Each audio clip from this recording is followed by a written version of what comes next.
इस तत्वों का वर्गीकरण एवं गुणधर्मों में आवर्तता। ये अपने क्लास 11th केमिस्ट्री का चैप्टर है इनऑर्गेनिक का। तो इसको एनसीईआरटी से लाइन बाय लाइन कंप्लीट करते हैं।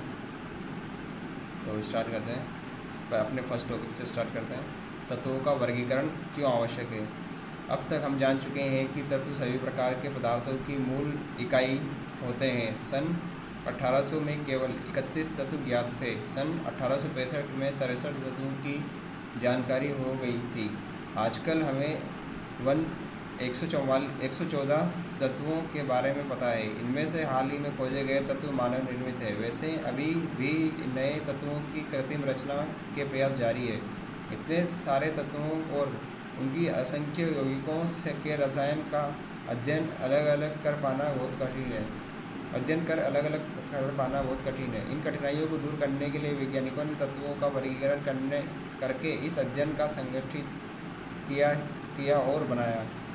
इतना ही नहीं, इस संक्षिप्त तरीके से सभी तत्वों से संबंधित रासायनिक तथ्यों का अध्ययन तर्कसंगत रूप से तो कर ही पाएंगे, भविष्य में खोजे जाने वाले नए अन्य तत्वों के अध्ययन में भी मदद मिलेगी। आवर्त सारणी की उत्पत्ति।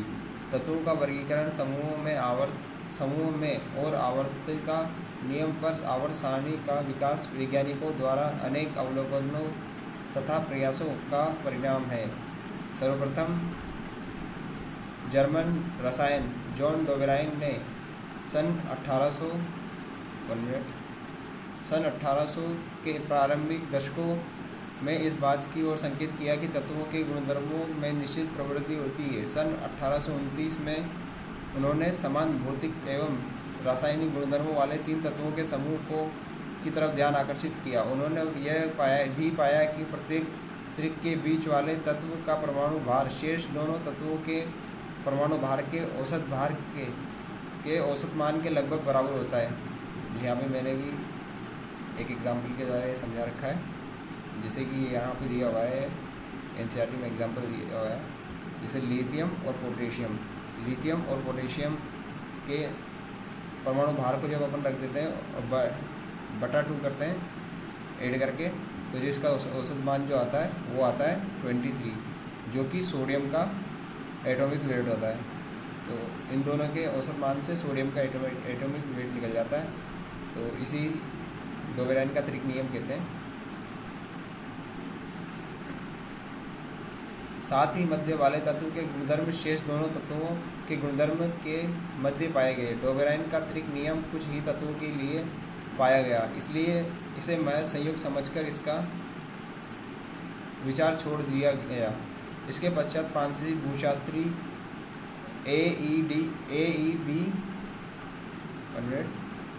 AEBD चेनकोर्टोइस ने सन 1862 में तत्वों का वर्गीकरण करने का प्रयास किया। उन्होंने तत्वों को उनके बढ़ते हुए परमाणु भार के क्रम में व्यवस्थित किया और तत्वों की वर्ताकार सारणी बनाई, जिसमें तत्वों के गुणधर्मों में पुनरावृत्ति को दर्शाया गया। यह भी अधिक ध्यान आकर्षित नहीं कर सका। अंग्रेज रसायन जॉन अलेक्जेंडर न्यूलैंड ने सन 1865 में अष्टक नियम को विकसित किया। उन्होंने तत्वों को उनके बढ़ते हुए परमाणु भार के क्रम में व्यवस्थित किया और पाया कि किसी भी तत्व से प्रारंभ करने पर 8वें तत्व के प्रथम तत्व के गुण समान थे। मतलब किसी भी तत्व का के गुणधर्मों का जब अध्ययन करते हैं और जो 8वां जो तत्व होता है उसका भी गुण प्रथम तत्व के समान निकलता है। यह संबंध उसी प्रकार का था जैसा कि संगीत के 8 का संबंध प्रथम संगीत के स्वर के साथ होता था। न्यूलैंड का अष्टक नियम सिर्फ कैल्शियम के तत्वों तक ही प्रतीत हुआ। हालांकि उस समय यह धारणा को व्यापक सामान्यता नहीं मिली, परंतु बाद में रॉयल सोसाइटी लंदन द्वारा सन 1887 में न्यूलैंड को डेवी पदक द्वारा पुरस्कृत कर उसके काम को मान्यता दी गई। रूसी रसायनज्ञ दमित्री मेंडलीव तथा जर्मन रसायन लोथर मेयर के सतत प्रयासों के फलस्वरूप आवर्त सारणी के विकास में सफलता प्राप्त हुई। स्वतंत्र रूप से कार्य करते हुए दोनों रसायनज्ञों ने सन 1869 में प्रस्तावित किया कि जब तत्वों को उनके बढ़ते हुए परमाणु भारों के क्रम में व्यवस्थित किया जाता है तो नियमित अंतराल के पश्चात उनके भौतिक व रासायनिक गुणों में समानता पाई जाती है। लोथर मेयर ने भौतिक गुणधर्म जैसे परमाणुीय आयतन, गलनांक एवं क्वथनांक और परमाणु भार के मध्य वक्र आलेखित किया जो एक निश्चित समुच्चय वाले तत्वों में समानता दर्शाता था। सन 1868 में लोथर मेयर ने तत्वों की एक सारणी का विकास कर लिया जो आधुनिक आवर्त सारणी से काफ़ी मिलती जुलती थी, लेकिन उसके काम का वितरण दिमित्री मेंडलीव के काम के वितरण से पहले प्रकाशित नहीं हो पाया। आधुनिक आवर्त सारणी के विकास का योगदान का श्रेय दिमित्री मेंडलीव को दिया जाता है। हालांकि आवर्ती संबंधों के अध्ययन का आरंभ डोबेराइन ने किया था, किंतु मेंडलीव ने आवर्त सारणी को पहली बार प्रकाशित किया। इस प्रकार ये जो दे रखी है यह न्यूलैंड के अष्टक नियम की आवर्त सारणी। तो इसमें जो लिथियम से लेकर के जो लिथियम से वापस जो lithium, beryllium, boron, carbon, nitrogen, oxygen और फ्लोरीन, इस 7 तत्व ये हो गए और 8वां तत्व है सोडियम। तो पहले और 8वें तत्व के गुण भौतिक और रासायनिक गुण समान मिलते थे, इसलिए न्यूलैंड के अष्टक नियम में 8वें तत्व के गुण फिर से समान हो जाते थे। तो यही है इसका नियम।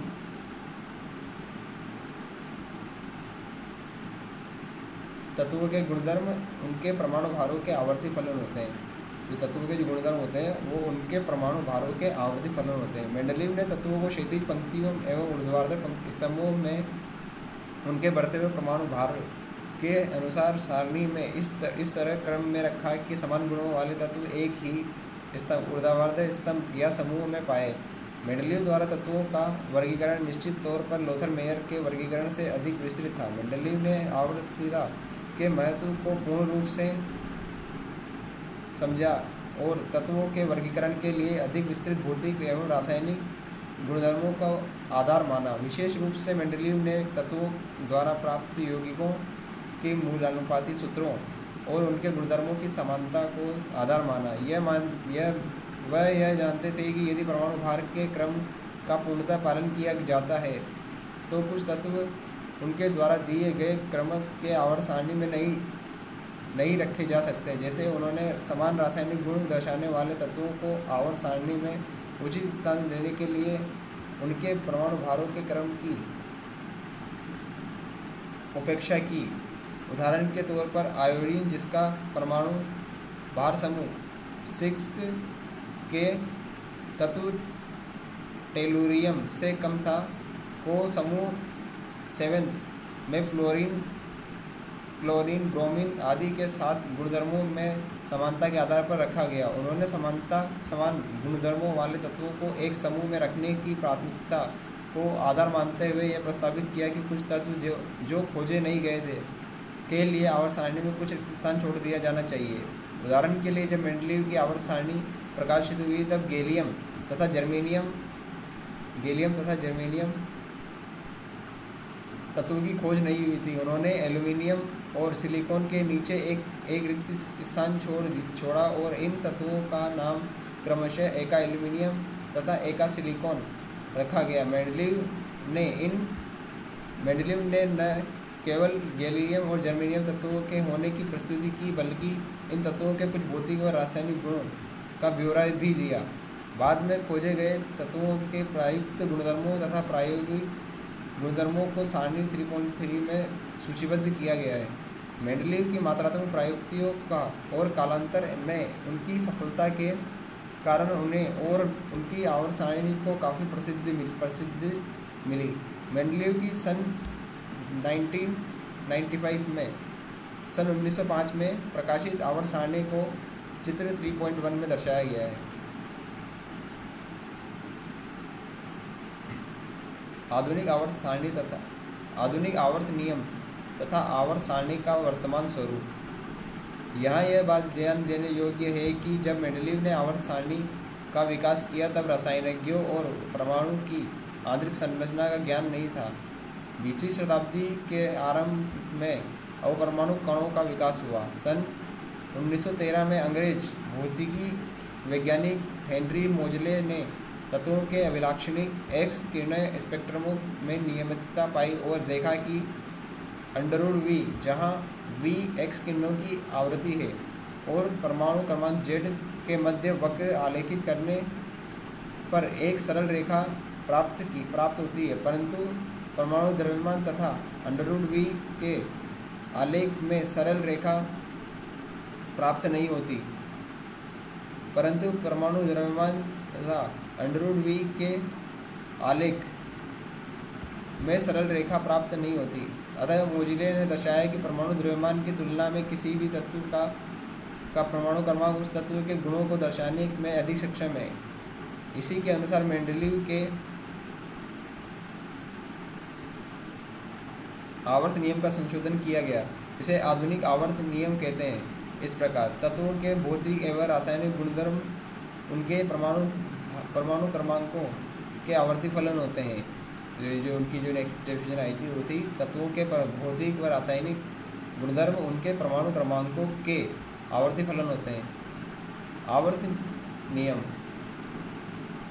इसको पढ़ने से पहले एक बार टेबल दिखा देते हैं।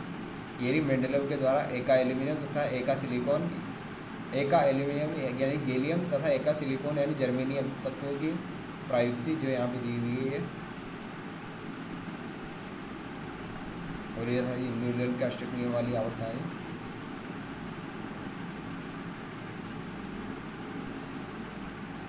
आवर्त नियम द्वारा प्राकृतिक रूप में लाए जाने वाले 94 तत्वों में उल्लेखनीय समानताएं मिलती है। एक्टिनियम और प्रोटीनियम की भांति नेट्यूरियम और प्लूटोनियम भी यूरेनियम के अयस्क पिच ब्लेंड में पाए गए। उनमें अकार्बनिक रसायन शास्त्र के प्रोत्साहन मिला और कृत्रिम अल्पायु वाले तत्वों की खोज हुई। आप पहले पढ़ चुके हैं कि किसी तत्व का परमाणु क्रमांक उस तत्व के नाभिकीय आवेश प्रोटॉन और न्यूट्रॉन की संख्या या उदासीन परमाणु में उपस्थित इलेक्ट्रॉन की संख्या के बराबर होता है। इसके पश्चात क्वांटम संख्याओं की सार्थकता और इलेक्ट्रॉनिक विन्यास की आवर्तिता को समझना सरल हो जाता है। अब यह स्वीकार कर लिया गया है कि आवर्त नियम तथा उनके यौगिकों के भौतिक तथा रासायनिक गुणों का फलन जो तत्वों के इलेक्ट्रॉनिक विन्यास पर आधारित है, समय समय पर आवर्त सारणी के विभिन्न रूप प्रस्तुत किए गए। कुछ तत्वों की रासायनिक अभिक्रियाओं और तथा संयोजकता पर बल देते हैं, जबकि कुछ अन्य इलेक्ट्रॉनिक विन्यास पर इनका आधुनिक स्वरूप, जिसे आवर्त सारणी का दीर्घ रूप कहते हैं, बहुत सरल तथा अत्यंत उपयोगी है। इसे चित्र 3.2 में दर्शाया गया है। क्षैतिज पंक्तियों जिन्हें मेंडलीव ने श्रेणी कहा और आवर्त कहा, श्रेणी कहा है को आवर्त कहा है जाता है, और ऊर्ध्वाधर स्तंभ को वर्ग कहते हैं। समान बाह्य इलेक्ट्रॉन विन्यास वाले तत्वों को ऊर्ध्वाधर स्तंभों में रखा जाता है, जिन्हें वर्ग या परिवार कहा जाता है। IUPAC के अनुमोदन के अनुसार वर्षों पुरानी पद्धति फर्स्ट A से लेकर के 8th A और 8th से लेकर के 8th B से लेकर के 7th B के अनुसार के स्थान पर उन्हें 1 से 18 तक की संख्याओं में अंकित करके निरूपित किया गया। आवर्त सारणी में कुल 7 आवर्त हैं। आवर्त संख्या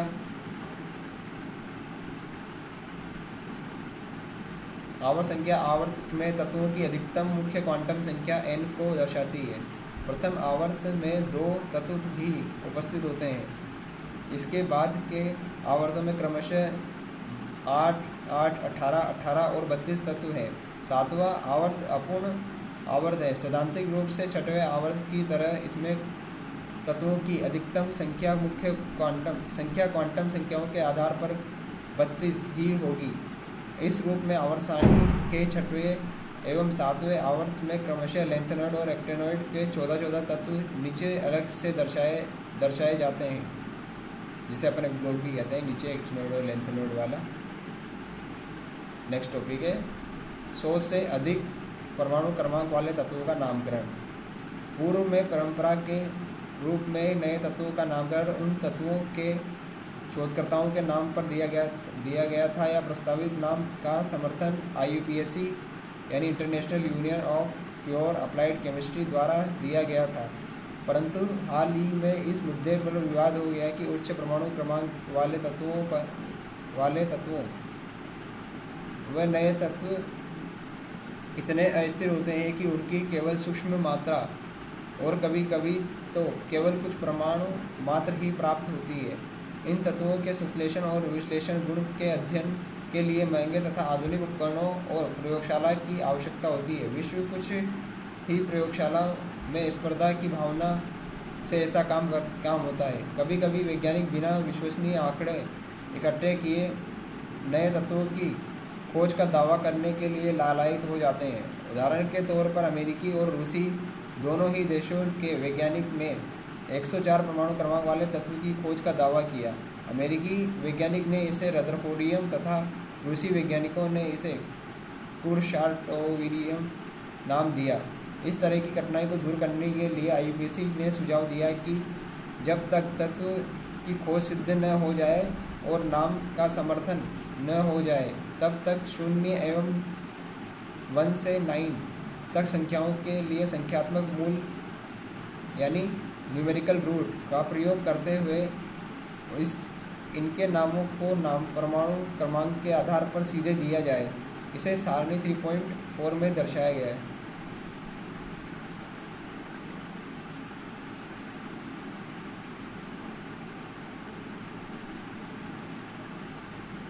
सारणी 3.4 इसमें जैसे 0 को नील, 1 को अन, 2 को बाई, 3 को ट्राई, 4 को क्वाइट, 5 को पेंट, 6 को हेक्स, 7 को सेप्ट और 8 को ऑक्ट और 9 को एन कहा जाता है। और इसके जो संक्षिप्त रूप जो होता है वो फर्स्ट वर्ड होता है इनका, जो फर्स्ट वर्ड जो स्मॉल वर्ड होता है वही होता है इनका संक्षिप्त रूप। जैसे नीचे कुछ एग्जांपल भी दिए हुए हैं, जैसे कि 101, तो अगर इसको बनाएंगे तो 1 का अन, 0 का नील और फिर से 1 का अन और लास्ट में एम लगा देंगे, तो अन नील अन एम। तो यहाँ पे फिर वापस फिर उसके जो प्रतीक देखेंगे तो फर्स्ट वर्ड लेना है, तो 3 वर्ड लेने इसमें, तो फर्स्ट वर्ड 3 वर्ड लेने हैं, तो UNU। जो पहले जो फर्स्ट वर्ड लिखना है वो कैपिटल लिखना है। जैसे ये फर्स्ट वर्ड जितने भी 1 का आ रहा है वो सबका अन लिखना है, तो U। भले ही अपन 118 का देख लें तो 118 का है अन, फिर नीचे 8 है तो ऑक्ट, फिर लास्ट में एम लगा देना, तो UO हो जाएगा इसका। ओके, तो इस टाइप से इसके नाम लिखने। मूलों और अंकों के क्रम में एक साथ रखा जाता है जिससे क्रमांक प्राप्त होता है तथा अंत में EM जोड़ दिया जाता है। 100 से ऊपर वाले परमाणु क्रमांक वाले तत्वों के IUPAC नाम सारणी 3.5 में दिया दर्शाए गए, जो अभी अपन ने देख लिए। इस प्रकार नए तत्व को पहले अस्थायी नाम दिया और 3 अक्षर वाले प्रतीक दिया। इसके बाद में हर देश के IUPAC प्रतिनिधि के मतदान से स्थायी नाम तथा प्रतीक दिया जाता है। स्थायी नाम में उस देश या प्रदेश का नाम हो सकता है जहाँ इस तत्व की खोज हुई थी, अथवा श्रद्धा प्रकट करने के लिए किसी प्रसिद्ध वैज्ञानिक का नाम हो सकता है। परमाणु क्रमांक 118 तत्वों की खोज हो चुकी है, यानी प्रेजेंट टाइम पे परमाणु क्रमांक 118 तक तत्वों की खोज हो चुकी है। सभी तत्वों के अधिकृत IUPAC नामों की घोषणा हो चुकी है। इसमें जो एक एग्जाम्पल दे रखा है ये कि 120 परमाणु क्रमांक वाले तत्व का IUPAC नाम तथा प्रतीक क्या होगा। तो ये क्वेश्चन मेंस और नीट दोनों में आया हुआ है, तो अपन को याद रखना है। सारणी 3.4 के अनुसार 1, 2 तथा 0 अंक के लिए मूल रूट क्रमशः अन, बाई, नील होंगे। अतः 120 परमाणु क्रमांक वाले तत्व का नाम NB नीलियम तथा प्रतीक UBN होगा। तो ऐसे क्वेश्चन आते हैं एग्ज़ाम में, चाहे नीट एग्ज़ाम हो या बोर्ड एग्ज़ाम, तो उसके लिए अपन लोगों को याद रखना है। वैसे 11th में बोर्ड होता नहीं है, बट स्कूल के जो एग्ज़ाम होते हैं उनमें आते हैं। तत्वों के इलेक्ट्रॉनिक विन्यास तथा आवर्त सारणी। पिछले एकक में हमने यह जाना कि किसी परमाणु के इलेक्ट्रॉन की पहचान 4 क्वांटम संख्याओं से की जा सकती है। मुख्य क्वांटम संख्या परमाणु क्रमांक, परमाणु के मुख्य ऊर्जा स्तर जिसे कोश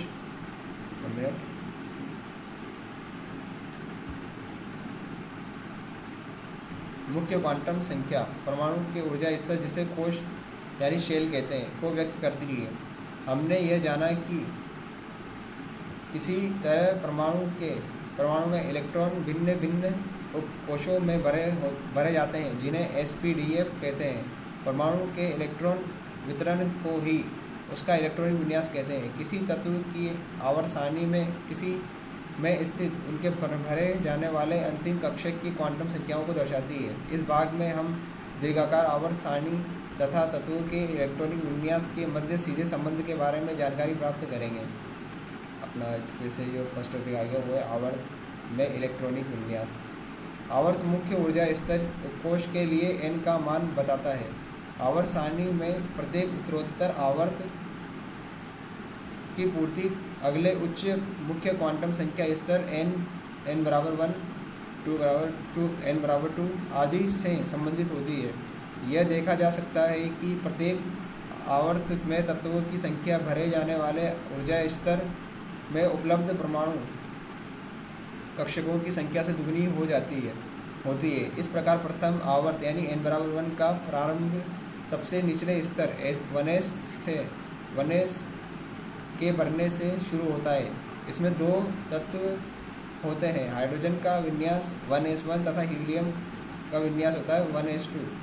इस प्रकार प्रथम कोश के पूर्ण हो जाता है। दूसरा आवर्त n बराबर 2 लिथियम से प्रारंभ होता है जिसका इलेक्ट्रॉनिक विन्यास होता है 1s2 2s1, जिसमें तीसरा इलेक्ट्रॉन 2s कक्षक में प्रवेश करता है। अगले तत्व बेरिलियम के 4 इलेक्ट्रॉन उपस्थित होते हैं। इसका इलेक्ट्रॉनिक विन्यास 1s2 2s2। इसके बाद बोरोन तत्व से शुरू करते हुए जब हम नियोन तत्व तक पहुंचते हैं तो 2p कक्षक पूर्ण रूप से इलेक्ट्रॉन से भर जाता है। इस प्रकार L कोश नियोन 2sp 2s2 2p6 तत्व के साथ पूर्ण हो जाता है। अतः दूसरे आवर्त में तत्वों की संख्या 8 होती है। आवर्त सारणी का तीसरा आवर्त n बराबर 3 सोडियम तत्व के साथ प्रारंभ होता है जिसमें इलेक्ट्रॉन 3s कक्षक में जाता है। उत्तरोत्तर 3s एवं 3p कक्षकों में इलेक्ट्रॉनों के भरने के पश्चात तीसरे आवर्त में तत्वों की सोडियम से ऑर्गन तक कुल मिलाकर 8 हो जाती है। चौथे आवर्त n बराबर 4 का प्रारंभ पोटेशियम से 4s कक्षक के भरने के साथ होता है। यहाँ यह बात महत्वपूर्ण है कि 4p कक्षक में भरने से पूर्व 3d कक्षक का भरना शुरू हो जाता है जो ऊर्जात्मक यानी एनर्जेटिकली रूप से अनुकूल है। इस प्रकार हम तत्वों की 3D संक्रमण श्रेणी प्राप्त होती है। स्कैंडियम यानी Z बराबर 21 से प्रारंभ होती है जिसका इलेक्ट्रॉनिक विन्यास 3d1 4s2 होता है। 3d कक्षक जिंक यानी Z बराबर 30 पर पूर्ण रूप से भर जाता है जिसका इलेक्ट्रॉनिक विन्यास 3d10 4s2 होता है। चौथे आवर्त यानी 4p कक्षक में के भरने के साथ क्रिप्टॉन पर समाप्त होता है। कुल मिलाकर चौथे आवर्त में 18 तत्व होते हैं। पांचवा आवर्त रुबिडियम से शुरू होता है जो चौथे आवर्त के समान है जिसमें 4d यानी इट्रियम से 4d संक्रमण श्रेणी शुरू होती है। यह आवर्त 5p कक्षकों के भरने पर जिनोन पर समाप्त होता है। छठवें आवर्त n बराबर 6 में 32 तत्व होते हैं। उत्तरोत्तर इलेक्ट्रॉन 6s 4f 5d तथा 6p कक्षक में भरे जाते हैं। 4f कक्षकों का भरना सीरियम यानी Z बराबर 58 से शुरू होकर ल्यूटेशियम पर समाप्त यानी Z बराबर 71 पर समाप्त होता है। इसे 4f यानी 4f आंतरिक संक्रमण श्रेणी या लेंथेनॉइड श्रेणी कहते हैं। आवर्त सारणी 7 आवर्त छठवें आवर्त के समान होते हैं जिसमें इलेक्ट्रॉन उत्तरोत्तर 7s 5f और 6D और 7P कक्षक में भरते हैं। इनमें कृत्रिम विधियां द्वारा मानव निर्मित रेडियोधर्मी तत्व है। 7वां आवर्त 118वें परमाणु क्रमांक वाले जो अभी खोजे जाने वाले तत्व के साथ पूर्ण होगा, जो उत्कृष्ट गैस परिवार से संबंधित होगा। एक्टिनियम यानी 80 इसका परमाणु क्रमांक होता है 89 के पश्चात 5F कक्षक भरने के फलस्वरूप 5F आंतरिक संक्रमण श्रेणी प्राप्त होती है। इसे एक्टिनोइड श्रेणी कहते हैं। 4F तथा 5F आंतरिक संक्रमण श्रेणियों को आवर्त सारणी के मुख्य भाग से बाहर रखा गया है ताकि इनकी संख्या और अक्षुण्य रखा जा सके और साथ ही समान गुणधर्मों वाले तत्वों को एक ही स्तंभ में रखकर वर्गीकरण के सिद्धांत का पालन किया जा सके। यहाँ पर एक क्वेश्चन दे रखा है कि आवर्त सारणी के 5वें आवर्त में 18वें तत्व के होने की व्याख्या आप किस प्रकार प्राप्त करेंगे। मतलब अगर 5वें आवर्त में 18वां जो तत्व होगा उसके होने की व्याख्या को आप किस प्रकार से करेंगे, तो ये क्वेश्चन है और उसका आंसर भी दे रखा है, तो ये देख लेना। वर्गाकार इलेक्ट्रॉनिक विन्यास। एक ही वर्ग या ऊर्ध्वाधर स्तंभ में उपस्थित तत्वों की संयोजकता कोश इलेक्ट्रॉनिक विन्यास समान होते हैं। इनके बाह्य कक्षकों में उपस्थित इलेक्ट्रॉन की संख्या एवं गुणधर्म भी समान होते हैं। एग्जाम्पल के लिए वर्ग फर्स्ट के तत्वों यानी क्षार धातु का संयोजकता कोश इलेक्ट्रॉनिक विन्यास NS1 है। जैसा कि नीचे दिखाया गया है कि इस प्रकार का यह स्पष्ट हो जाता है कि किसी तत्वों के गुणधर्म उनके परमाणु क्रमांक पर निर्भर करते हैं, न कि उनके सापेक्ष परमाणु द्रव्यमान पर। नेक्स्ट टॉपिक इज इलेक्ट्रॉनिक विन्यास और तत्वों के प्रकार SPDF ब्लॉक के लिए। आवर्त वर्गीकरण का सिद्धांत मूलाधार हावभाव का सिद्धांत तथा परमाणुओं का इलेक्ट्रॉनिक विन्यास है। आवर्त सारणी के ऊर्ध्वाधर स्तंभों में स्थित तत्व एक वर्ग ग्रुप या परिवार फैमिली की रचना करते हैं और समान रासायनिक गुण दर्शाते हैं। यह समानता इसलिए होती है क्योंकि इन तत्वों में बाह्यतम कोश में इलेक्ट्रॉन की संख्या और वितरण एक ही प्रकार का होता है। इन तत्वों का विभाजन 4 विभिन्न ब्लॉकों यानी SPDF में किया जा सकता है और इन तत्वों इस बात पर निर्भर करता है कि किस प्रकार के कक्षक इलेक्ट्रॉन द्वारा भरे जा रहे हैं। इसे चित्र 3.3 में दर्शाया गया है। इस प्रकार के वर्गीकरण में 2 अपवाद देखने को मिलते हैं। पहला अपवाद हीलियम का है, उसे S ब्लॉक के तत्व में संबंध होना चाहिए, परंतु इसका स्थान आवर्त सारणी में वर्ग 18 के तत्वों के साथ P ब्लॉक में है। इसका औचित्य इस आधार पर है कि हीलियम का संयोजी कोश पूरा भरा हुआ होता है, जिसे हीलियम 1s2। इसके फलस्वरूप यह उत्कृष्ट गैसों के अभिलक्षणों को प्रदर्शित करती है। दूसरा अपवाद हाइड्रोजन का है, इसमें केवल एक S इलेक्ट्रॉन है, जैसे इसका इलेक्ट्रॉन विन्यास है 1s1। इस प्रकार इसका स्थान वर्ग फर्स्ट में क्षारीय धातुओं के साथ होना चाहिए। दूसरी ओर यह एक इलेक्ट्रॉन ग्रहण करके उत्कृष्ट गैसों यानी हीलियम तत्व का इलेक्ट्रॉनिक विन्यास प्राप्त कर सकती है। इस प्रकार व्यवहार वर्ग 17 यानी हैलोजन परिवार की भांति हो सकता है। चूँकि यह एक विशेष स्थिति है, अतः हाइड्रोजन को आवर्त सारणी में सबसे ऊपर अलग ही स्थान देना अधिक तर्कसंगत माना गया। अब आवर्त सारणी में दिखाए गए 4 प्रकार के तत्वों के मुख्य लक्षणों की चर्चा करेंगे। इन तत्वों के बारे में अधिक जानकारी तथा विवरण के बाद में दिया जाएगा। उनके लक्षणों की चर्चा करने के लिए हम जिस शब्दावली का उपयोग नीचे कुछ शब्दावली का उपयोग किया गया है उसका वर्गीकरण भाग 3.7 में किया गया है।